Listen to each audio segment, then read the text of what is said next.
Andrés Manuel no oculta su intención de concentrar el poder y ejercer una presidencia sin contrapesos.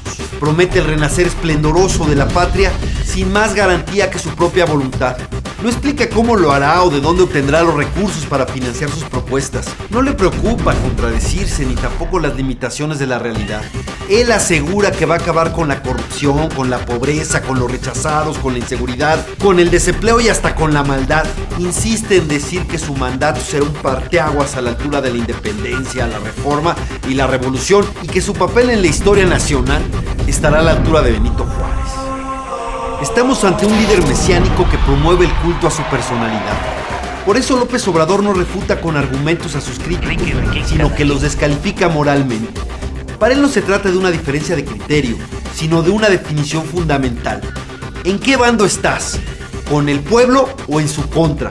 Aquí no puede haber medias tintas, pero sí redimidos. Quien decide apoyarlo queda purificado de cualquier error o fechoría que haya cometido porque, dicho con sus palabras, se coloca en el lado correcto de la historia. Y en esa lógica maniquea, del que no está conmigo está contra mí, discrepar de él es imperdonable, pues significa oponerse a los más nobles intereses populares.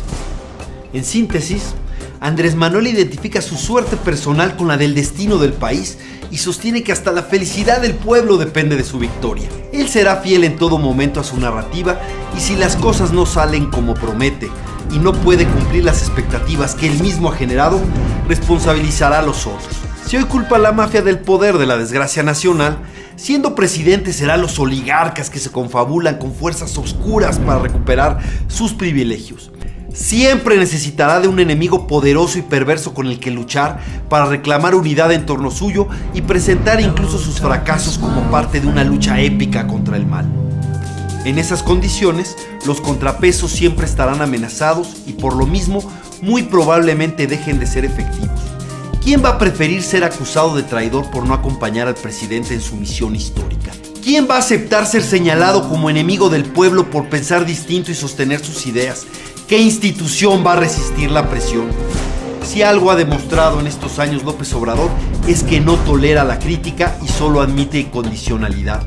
Sus seguidores, que suelen acosar a quienes discrepan, desde el poder serán más peligrosos, sobre todo si se exacerba la polarización desde la presidencia. Sus anhelos de inmortalizarse en la historia lo llevarán a gobernar con su gente en las calles movilizada para enfrentar las supuestas amenazas al paraíso prometido. Los más de 2 millones de jóvenes desocupados que Andrés Manuel piensa contratar serán los brigadistas del presidente, encargados de comunicar las acciones de su gobierno y hostilizar a los opositores. Cuando no tuvo la mayoría en la Asamblea Legislativa del DF, Andrés gobernó a punta de bandos. Las consultas directas que propone serán usadas para amagar y doblar al Congreso con o sin base legal para realizarlas.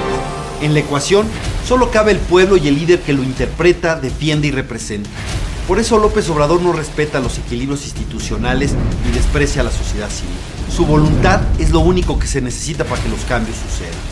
Es volver al país de un solo hombre, al monarca sexenal que, aunque ahora lo niegue, tendría la tentación de consultar no solo si se va antes de que acabe su mandato, sino también si se queda después de su término. Finalmente, siempre podrá decir que el pueblo manda. Por fortuna, todo eso no ha ocurrido y aún lo podemos evitar. Dependerá del voto de los mexicanos el próximo 1 de julio y hay otra opción de cambio en la boleta. Los ciudadanos tenemos la última palabra. No lo olvides.